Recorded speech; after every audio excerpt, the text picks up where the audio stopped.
Okay, you guys, we ended last video talking about how the Battle of Yorktown was the unofficial end to the American Revolution, and now we're going to look at the official end, so when it got put onto paper.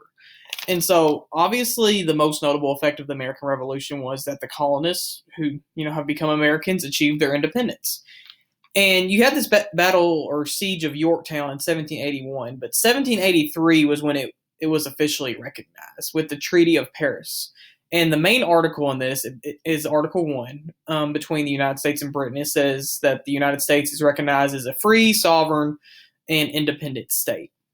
And another settlement of the war was that the U.S. received a considerable amount of land in North America. Basically, any land that's in the present day United States today was given to us under the provisions of this treaty.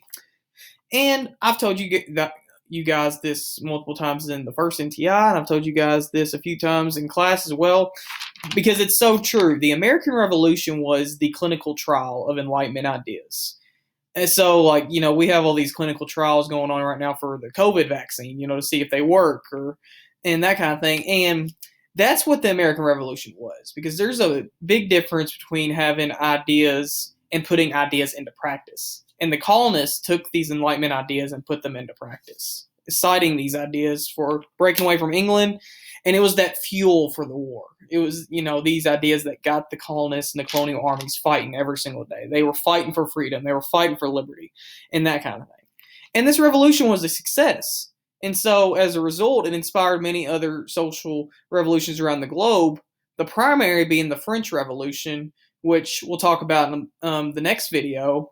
But the French Revolution had a big impact because you have Enlightenment ideas come over from France. So it went across the ocean to America for the American Revolution, back across the ocean for the French. And then the French Revolution helped inspire the Haitian Revolution across the ocean in the Caribbean. So it was kind of over the sea and back again.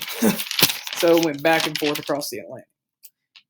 Now, this next slide we're looking at, it's going to be in both this video and the next video, but it's important to view this first part of it, okay? This French Declaration of Rights of Man and Citizen was the document that formalizing document, of the French Revolution. And it was the early stages in the Constitution for France.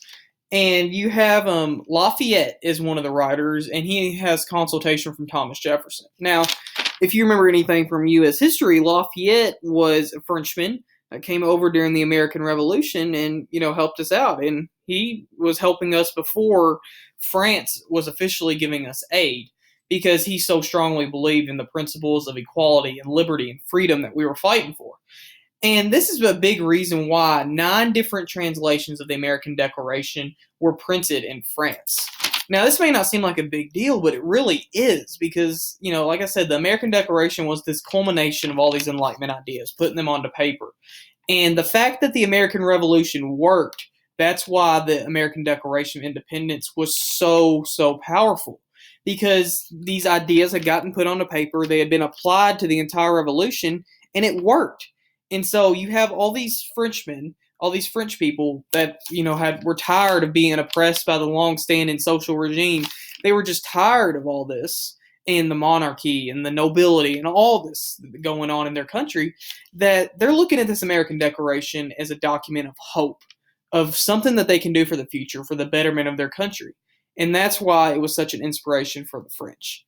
And we will talk about that in the next video, as I will show you guys how the American Revolution and the French Revolution are directly related to each other.